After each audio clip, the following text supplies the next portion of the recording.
जय हिंद। आज हम यूपी ट्रिपल एससी का जो लोअर 2 का पेपर हुआ था उसके जीएस पार्ट का क्वेश्चन लेके आए हैं। हम आज से अपने इस चैनल के माध्यम से लेखपाल के पेपर की तैयारी करना शुरू करते हैं। लेखपाल में कम ही टाइम बचा है, उसकी तैयारी को देखते हुए हम यूपी ट्रिपल एससी के जो पेपर पैटर्न बनाने का जो नेचर है उस पर हम बात करते हैं। देखते हैं कि कैसा क्वेश्चन लोअर बनाता है, यूपी ट्रिपल एससी कैसे क्वेश्चन देता है। आइए कुछ क्वेश्चन एक्सप्लेन करते हैं। जैसे क्वेश्चन बोल रहा है, भाषा के आधार पर राज्यों का पुनर्गठन कब किया गया, किस वर्ष किया गया। तो आपको पता होगा कि जब 1950-51 के दौर में भाषा के आधार पर राज्यों का गठन की बात शुरू हो गई थी, तो उस टाइम दक्षिण में एक नेता थे पोटी श्री रामुलु अनशन पर बैठते हैं कि भाषा के आधार पर राज्य का गठन हो, और वो 56 दिन तक अनशन पर बैठे रहते हैं। उसके बाद उनकी मृत्यु होती है 15 दिसंबर 1952 को। जब उनकी मृत्यु होती है तो केंद्र सरकार पर बहुत ज़्यादा दबाव पड़ता है और भी आंदोलन शुरू हो जाते हैं। उस टाइम केंद्र सरकार में प्रधानमंत्री होते हैं जवाहरलाल नेहरू। इनके ऊपर जब दबाव पड़ता है तो ये एक आयोग का गठन करते हैं जिसके अध्यक्ष होते हैं न्यायमूर्ति फजल अली। 2 और सदस्य होते हैं हृदयनाथ कुंजरू, के.एम. पडिक्कल। इन तीनों लोगों के सहयोग से एक आयोग बनाते हैं। वो आयोग 1953 में बनाया जाता है और वो अपनी रिपोर्ट 1955 में दिसंबर में प्रस्तुत करते हैं केंद्र में। तब वहाँ पे ये डिसाइड होता है, ये निर्णय होता है कि संविधान में 7वां संशोधन हुआ। ये याद रखने वाली बात है। कॉन्स्टिट्यूएंट अमेंडमेंट 7th 7वां संविधान संशोधन होता है। इसके तहत राज्य पुनर्गठन आयोग 1956 बनता है। राज्य पुनर्गठन आयोग 1956 आयोग का गठन हुआ। तब सबसे पहले राज्य आंध्र प्रदेश बनाया गया और इसके पहले जो राज्य बनाने की प्रक्रिया थी वो 4 भागों में बनाया गया था। का, खा, गा और घा। इस श्रेणी में राज्यों को रखा जाता था, का, खा, गा, घा में। लेकिन 1956 में राज्य पुनर्गठन आयोग 1956 के बाद से 14 राज्य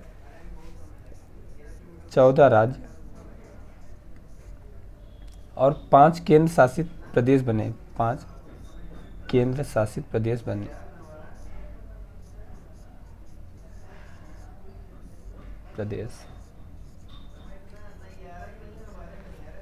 तो ठीक है, 7वां संशोधन राज्य पुनर्गठन आयोग 1956, लेकिन इसकी शुरुआत हुई थी 1953 से।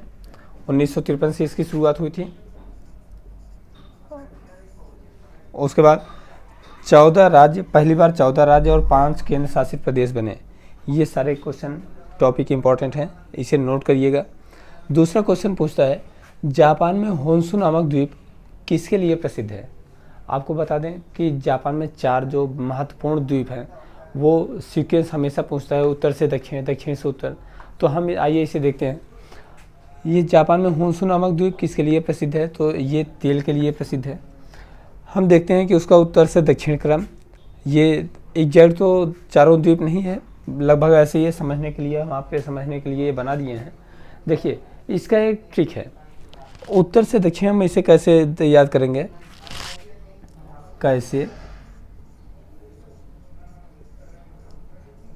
होश में हो, में इसका कोई मतलब नहीं है, हो। कैसे होश में हो, कैसे क्यूसु सिकोकु होन्शु होकाइडो। ठीक है, कैसे होश में हो, क्योसु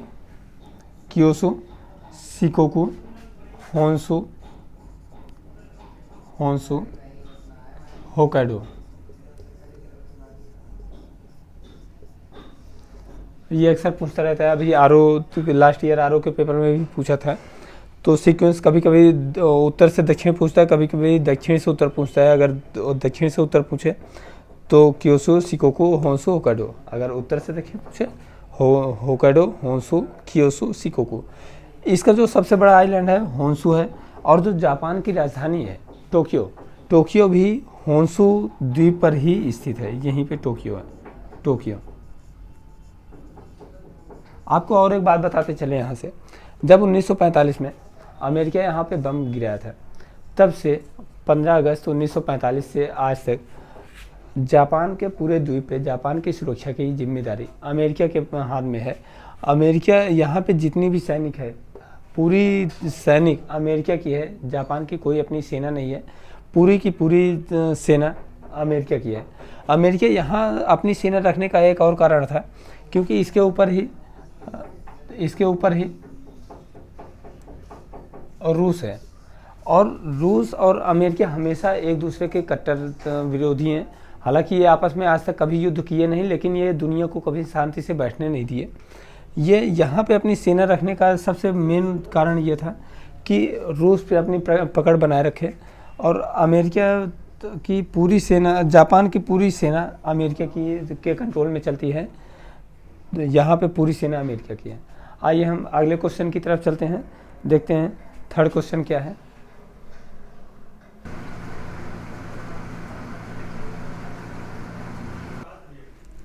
अगला क्वेश्चन है, अस्थाई स्वशासन का पिता किसे कहा जाता है? तो आपको याद हो 1882 में लॉर्ड रिपन इसकी शुरुआत करते हैं। तो इस अस्थाई स्वशासन का पिता लॉर्ड रिपन को कहा जाता है। रिपन को कब? 1882 में। 1882 में। अगर हम बात करते हैं कि रिपन का जो योगदान रहा है भारत में, और भी गवर्नर जनरल की अपेक्षा देखें तो रिपन का जो दृष्टिकोण था वो भारत के लिए काफ़ी बेहतर था। और गवर्नर जनरल के कंपैरिजन में हम देखते हैं कि ये वर्नाक्युलर प्रेस एक्ट वापस लेते हैं। वर्नाक्युलर प्रेस एक्ट, इनके और भी कुछ काम हैं। वर्नाक्युलर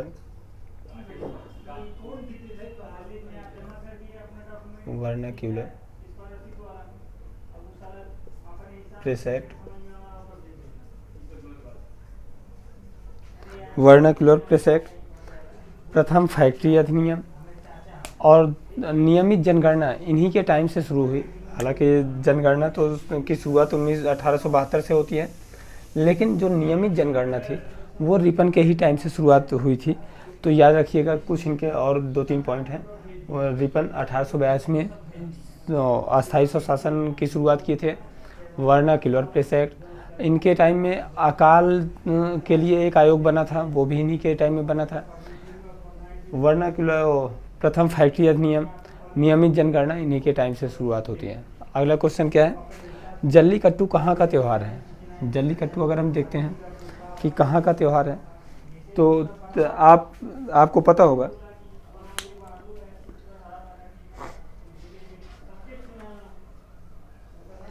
जल्लीकट्टू तमिलनाडु का एक त्यौहार है, जो पोंगल त्यौहार पे मनाया जाता है। इसमें क्या होता है कि गांव का जो सबसे मजबूत और शक्तिशाली टाइप का जो बैल होता है, उसके सींग में पैसे का कोई थैला, कुछ पैसों का थैला बांध देते हैं और उसे खुले में छोड़ देते हैं। और जो भी व्यक्ति उस बैल को काबू कर लेता है, उसे इनाम दिया जाता है। ये कहाँ का त्यौहार है? तमिलनाडु का।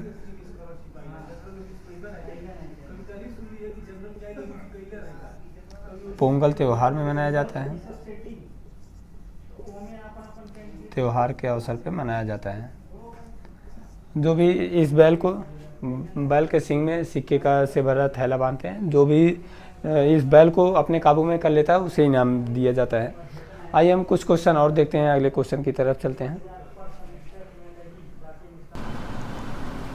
आइए हम अगले क्वेश्चन पे चलते हैं। अगला क्वेश्चन कहता है, प्रत्येक वर्ष कितने नोबेल पुरस्कार दिए जाते हैं? तो आपको बता दें, प्रत्येक वर्ष 6 नोबेल पुरस्कार दिए जाते हैं। ये 6 नोबेल पुरस्कार किस किस सब्जेक्ट में दिए जाते हैं, किस विषय में दिए जाते हैं?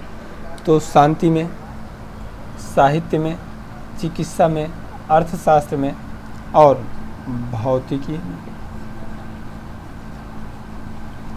भौतिकी में और रसायन में, इन 6 विषय में नोबेल पुरस्कार दिए जाते हैं। तो ध्यान रखिएगा, 6 विषय ये होते हैं, प्रत्येक वर्ष 6 विषय पे दिए जाते हैं: शांति, साहित्य, चिकित्सा, अर्थशास्त्र, भौतिकी और रसायन। तो अगला क्वेश्चन है, किस स्वतंत्रता सेनानी ने महात्मा गांधी को राष्ट्रपिता कहकर पहली बार पुकारा था? या महात्मा गांधी को राष्ट्रपिता के नाम से संबोधित कौन किया था? तो आपको याद हो 4 जून 1944 को जब सुभाष चंद्र बोस सिंगापुर रेडियो से एक संबोधन करते हैं कि हे राष्ट्रपिता, अब आप हमें आशीर्वाद दीजिए, तो सबसे पहले सिंगापुर रेडियो से कौन संबोधित किए थे? सुभाष चंद्र बोस।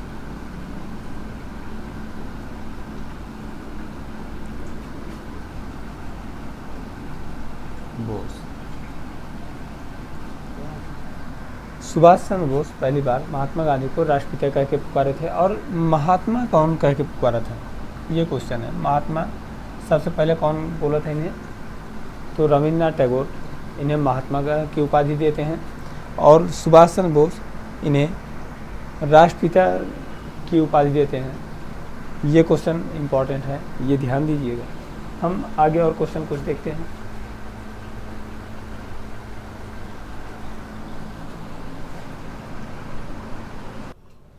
हाँ, तो अगले क्वेश्चन पे आते हैं। बुलंद दरवाज़ा किसके द्वारा बनवाया गया है? तो आपको याद हो कि जब अकबर अपने अंतिम सैन्य अभियान को लेकर निकले थे 1601 में, तो असीरगढ़ का किला जीते थे। असीरगढ़ किले के विजय की स्मृति में ये फतेहपुर सीकरी में आके बुलंद दरवाज़ा का निर्माण करते हैं। कब? 1601 में। कौन सा किला जीते थे? असीरगढ़ का किला। असीरगढ़ का किला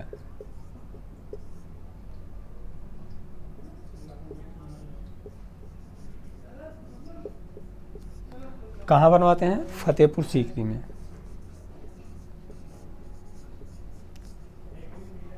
सीकरी कौन बनवाया था? अकबर। ठीक है, 1601 में असीरगढ़ किला की स्मृति में ये एक फतेहपुर सीकरी में एक बुलंद दरवाज़ा बनवाते हैं। अगला क्वेश्चन है, नेपाली भाषा किस राज्य में बोली जाती है? तो आपको पता होगा, नेपाल से सटा हुआ हमारा कौन सा राज्य है? एक ऐसा राज्य है जो 3 देश से सटा हुआ है, सिक्किम है। सिक्किम देखिए, सिक्किम की स्थिति ये है। अगर हम सिक्किम देखते हैं, इधर भूटान है, इधर नेपाल है, और इधर चाइना है। तिब्बत वाला क्षेत्र जो चीन के कब्जे में है, चाइना। 3 देश से टच होने वाला सिर्फ इकलौता राज्य है। हालांकि एक राज्य और है त्रिपुरा, वो तीनों तरफ से बांग्लादेश से घिरा हुआ है, ना कि वो 3 देश से सटा हुआ है, बल्कि वो बांग्लादेश से तीनों तरफ से घिरा हुआ है। तो सिक्किम जो स्टेट है,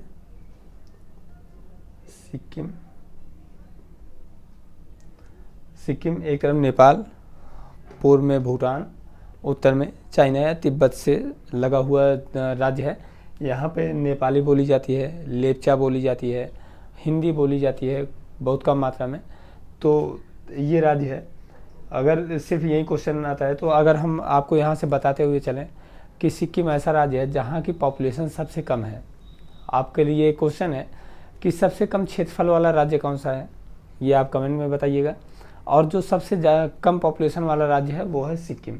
यहाँ की पॉपुलेशन अप्रॉक्सीमेट 8.7 लाख के आसपास है।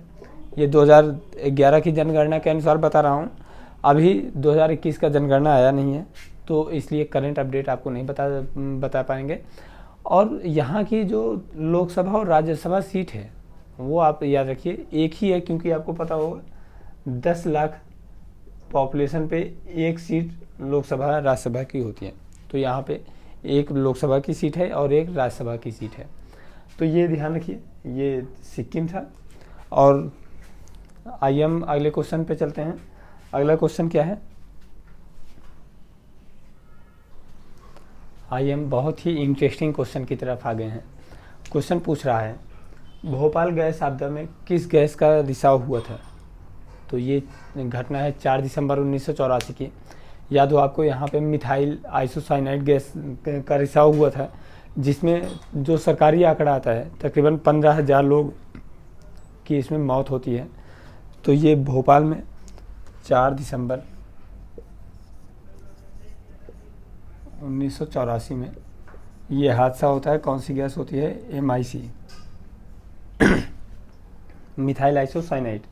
ठीक है, आप ये नाम याद रखिएगा, नाम लिख देते हैं इसका हिंदी में, मिथाइल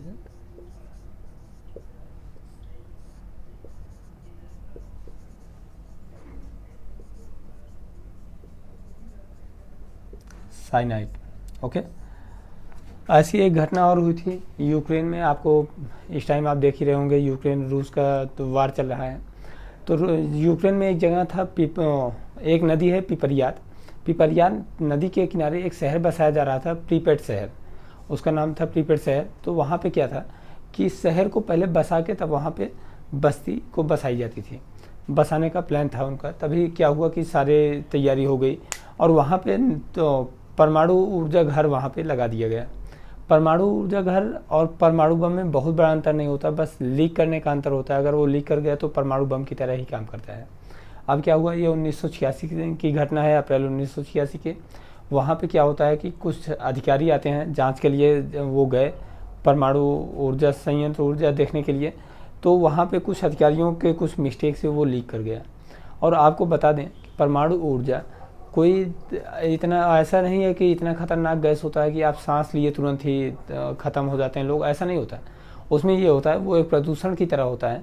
आदमी के सांस लेगा, पहले दिन उसे कुछ नहीं पता चलेगा, 2 दिन बाद उसके अंदर की सारी अतड़ियाँ गल जाती हैं। वो इतना खतरनाक रेडियो एक्टिव किरणें उसमें से निकलती हैं।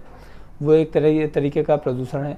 आज तक कहा जाता है कि प्रीपेड शहर की मिट्टियाँ आज भी जो छू ले वो हाथ में रिएक्शन होगा और आदमी बचेगा नहीं। ये आज तक ऐसा है। 1986 की ये घटना थी प्रीपेड शहर में, पिपरियात नदी के किनारे, यूक्रेन की ये घटना थी। इसे चेरनोबिल घटना बोलते हैं।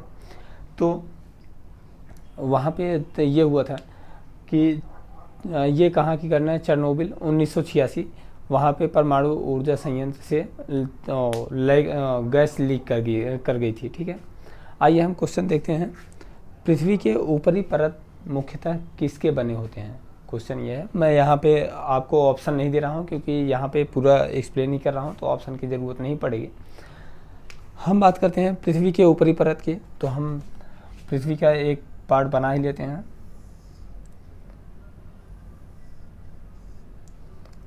अगर हम एक गोलाकार मान लो पृथ्वी है, उसका एक पार्ट काट लेते हैं, वहीं यहाँ पे शो कर रहे हैं कि क्या क्या है। अगर हम यहाँ से, ये सेंटर पॉइंट है, सेंटर पॉइंट से लेके अगर हम ऊपरी सतह तक देखते हैं तो इसकी जो गहराई है वो है 6,371 किलोमीटर। किसी बुक में 6,370 किलोमीटर तो होता है, हालांकि NCERT 6,371 किलोमीटर ही मानती है।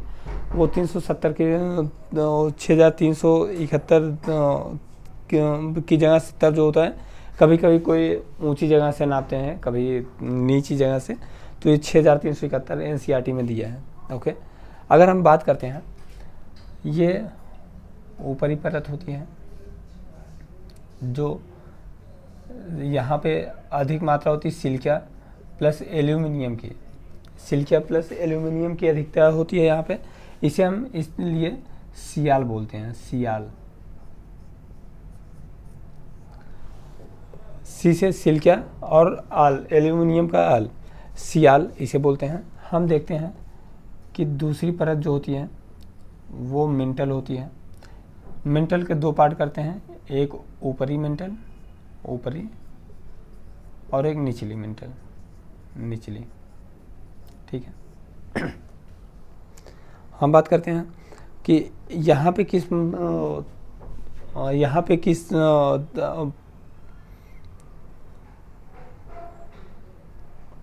यहाँ पे कौन सा पदार्थ पाया जाता है। तो यहाँ पे सियाल प्लस मैग्नीशियम, इसकी अधिकता ज़्यादा पाई जाती है, इसलिए इसे सीमा बोलते हैं, सीमा।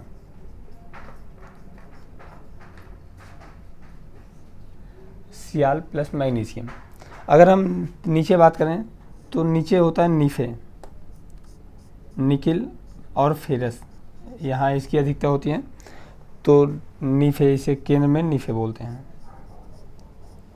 नीफे, ठीक है, ये केंद्र है।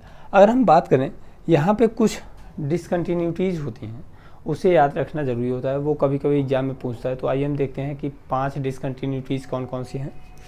एक है यहाँ पे कोनोरॉड, कोनोरॉड डिसकंटिन्यूटीज़, कोनोरॉड डिसकंटिन्यूटीज़ हो सकता है यहाँ पे न दिखता रहे, मैं बोल रहा हूँ कोनोरॉड डिसकंटिन्यूटीज़। एक यहाँ पे होता है मोहो,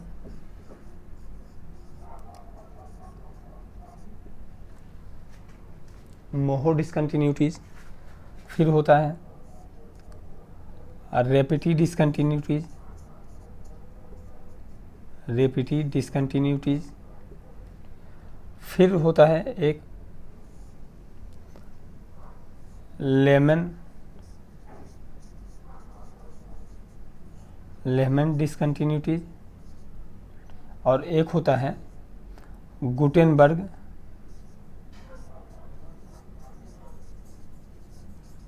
गुटेनबर्ग डिसकंटिन्यूटीज़। याद रखिएगा, कोनोरॉड डिसकंटिन्यूटीज़, मोहो डिसकंटिन्यूटीज़, रेपिटी डिसकंटिन्यूटीज़, लेहमन डिसकंटिन्यूटीज़ और गुटेनबर्ग डिसकंटिन्यूटीज़, ये 5 डिसकंटिन्यूटीज़ होती हैं। और हम बात करते हैं इसकी डेंसिटी की। तो डेंसिटी क्या होता है? डेंसिटी ये होता है कि ये घनत्व की बात करते हैं। घनत्व में लंबाई, चौड़ाई और ऊंचाई तीनों चीज़ मापते हैं। जैसे ग्राम पर सेंटीमीटर क्यूबिक सेंटीमीटर में मापते हैं। जैसे कि 1 सेंटीमीटर का कोई अगर क्षेत्रफल, क्या यहाँ पे आपको दिखाते हैं, सपोज ये जो ढक्कन है, ये इसका जो एरिया है, वॉल्यूम है, 1 सेंटीमीटर लंबाई, 1 सेंटीमीटर ऊंचाई और 1 सेंटीमीटर चौड़ाई। अगर ये 1-1 सेंटीमीटर का है, अगर है ऐसा, तो हम जितनी मिट्टी इसमें लेंगे वो कितनी मिट्टी आएगी, तो यही होता है इसका डेंसिटी। आइए हम दिखाते हैं आपको कि कहाँ पे कितनी डेंसिटी, अर्थ के किस भाग में कितनी डेंसिटी है। जैसे सरफेस पे हम देखते हैं, सरफेस पे देखते हैं तो अप्रॉक्सीमेट 2.5 ग्राम पर सेंटीमीटर क्यूबिक होता है। मतलब अगर हम 1 सेंटीमीटर क्यूब में निकालें तो 2.5 ग्राम ही मिट्टी यहाँ पे आएगी। अगर हम इसमें मेटल की बात करते हैं, मेटल में 4 ग्राम पर सेंटीमीटर क्यूबिक आता है, सेंटीमीटर क्यूबिक आता है। और अगर हम सेंटर की बात करते हैं नीचे साइड में, तो यहाँ पे 11 ग्राम पर सेंटीमीटर क्यूबिक आता है। अगर हम एवरेज की बात करते हैं, कभी कभी ये एग्जाम में पूछ लेता है, तो ये सब इम्पॉर्टेंट है। और अगर एवरेज की बात करते हैं तो 11, 4, 15, 2, 17.5, 17.5 ग्राम पर centimetre cubic divide by 3 volume लिए हैं, तो डिवाइड बाई 3, ये आएगा 5.5 ग्राम पर सेंटीमीटर क्यूबिक अप्रॉक्सीमेट, क्योंकि ये 5.7 के आसपास है, यहाँ पे 2.7 के आसपास होता है, ये 4.2 ऐसे कर अप्रॉक्सीमेट होता है। तो अगर हम देखते हैं 5.5 ग्राम पर सेंटीमीटर क्यूबिक, और हम पूरे अर्थ की डेंसिटी अगर एवरेज में निकालें तो, अदरवाइज पार्ट वाइज 2.5, 4 एंड 11 ग्राम पर सेंटीमीटर क्यूबिक है। आइए हम और क्वेश्चन देखते हैं। अगला क्वेश्चन क्या है, आइए हम अगले क्वेश्चन पर पहुंचते हैं। अगला क्वेश्चन क्या है, भारत में वोट देने की न्यूनतम उम्र क्या है? आपको बता दें कि अनुच्छेद 326 में एक संशोधन किया गया। अभी जो एज है 18 साल, न्यूनतम आयु 18 वर्ष है। इसके पहले 21 वर्ष थी। अनुच्छेद 326 में एक अमेंडमेंट संशोधन किया गया, जो कि 61वां संविधान संशोधन था। ये हमेशा याद रखिएगा, आर्टिकल 326 में कौन सा कॉन्स्टिट्यूएंट अमेंडमेंट 61, 61वां संविधान संशोधन करके एज 21 साल से घटाकर 21 वर्ष से घटाकर 18 वर्ष कर दी गई। याद रखिएगा, हमें कई बार पूछा है कि कौन सा संविधान संशोधन था, तो 61वां संविधान संशोधन था। किस अनुच्छेद में संशोधन किया गया था? 326। ठीक है, एज कितनी कर दी गई? 21 वर्ष से घटा के 18 वर्ष कर दी गई। आइए हम अगले क्वेश्चन में देखते हैं। खजुराहो के प्रसिद्ध स्मारक किस राज्य में स्थित है? आपको बता दें कि ये 900 ईस्वी से लेके 1130 ईस्वी तक, 900 से 1130 ईस्वी तक चंदेल शासकों ने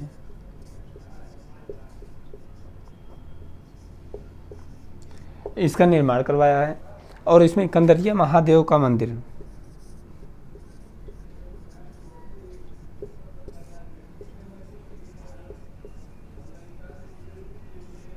कंदरिया महादेव का मंदिर प्रमुख स्थान रखता है। कहाँ पे है? एमपी में, मध्य प्रदेश में है।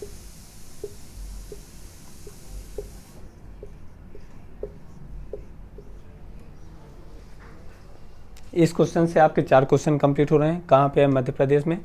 किस सन में? 900 से 1130 चंदेल शासकों ने बनवाया। और कौन सी मंदिर महत्वपूर्ण स्थान रखती है? कंदरिया महादेव की मंदिर महत्वपूर्ण स्थान रखती है।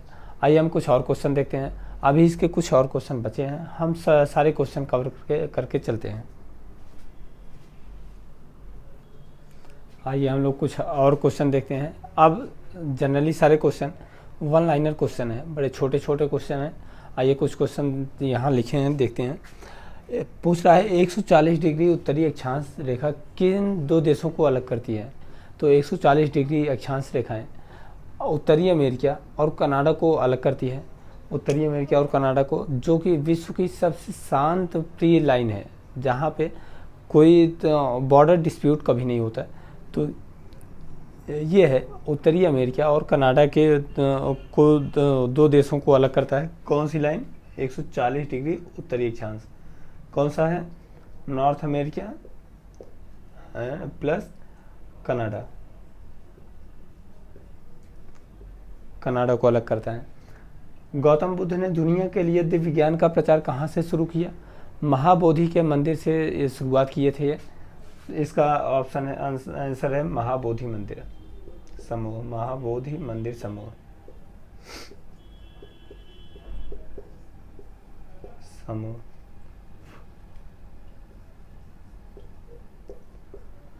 हम क्वेश्चन देखते हैं। भारतीय संविधान कितने शब्दों से मिलकर बना है? तो भारतीय संविधान जो डाटा मिलता है 1,17,369 के आसपास शब्दों से मिलकर बना है। हालांकि यहाँ पे ऐसा कोई ऑप्शन नहीं था, 1,20,000, 1,12,000, 1,10,000 ऐसे ऑप्शन थे। तो ये 1,17,369 शब्दों से मिलके हमारा संविधान पूरा तैयार होता है। इसमें जब बना था तो 22 भाग, 8 अनुसूची और 395 अनुच्छेद थे। अभी के टाइम में 25 भाग हो गए हैं, जैसे अनुच्छेद भाग 4A, ऐसे ए करके क्लॉज में करके जोड़ा गया 3, और तकरीबन 450 से ज़्यादा अनुच्छेद हो चुके हैं और 12 अनुसूचियाँ हैं। ठीक है, क्वेश्चन पूछ रहा है अकबर ने अपने दरबारी संगीता के रूप में किसे नियुक्त किया था? तो तानसेन को नियुक्त किया था। इसका ऑप्शन है तानसेन। देखिए यहाँ पे जो महत्वपूर्ण क्वेश्चन थे उसे यहाँ पे एक्सप्लेन किया। अगर आपको लगता है कि जो छोटे छोटे क्वेश्चन और भी हैं, अगर उसे बताने की ज़रूरत है तो आप कमेंट करिएगा, आपको वो सारे क्वेश्चन मैं करवा दूंगा। अभी जितने महत्वपूर्ण क्वेश्चन लगे उसे मैं यहाँ पे लेके आया, और जो भी क्वेश्चन है वो भी महत्वपूर्ण है, पर काफ़ी छोटे छोटे क्वेश्चन हैं, फैक्ट हैं। तो अगर आप कहेंगे, कमेंट करेंगे, तो वो भी क्वेश्चन ज़रूर यहाँ पर कराया जाएगा। हम लेखपाल की तैयारी के लिए ये एक एक कदम बढ़ा रहे हैं, और लेखपाल को इस बार फतेह करना है। आप भी मेहनत करिए, हम भी मेहनत कर रहे हैं। इस बार मिल के काम करते हैं, ज़रूर सफलता मिलेगी। और ऐसे हम क्वेश्चन लाते रहेंगे, मैथ के लाएंगे, प्रीवियस ईयर के सॉल्व पेपर लाते रहेंगे। हम यूपी SSSC की स्ट्रेटजी को समझेंगे कि वो कैसे क्वेश्चन बनाता है, हम उस पर काम करेंगे डायरेक्ट। ठीक है, तो चैनल को सब्सक्राइब करें और लाइक करें। ठीक है, जय हिंद।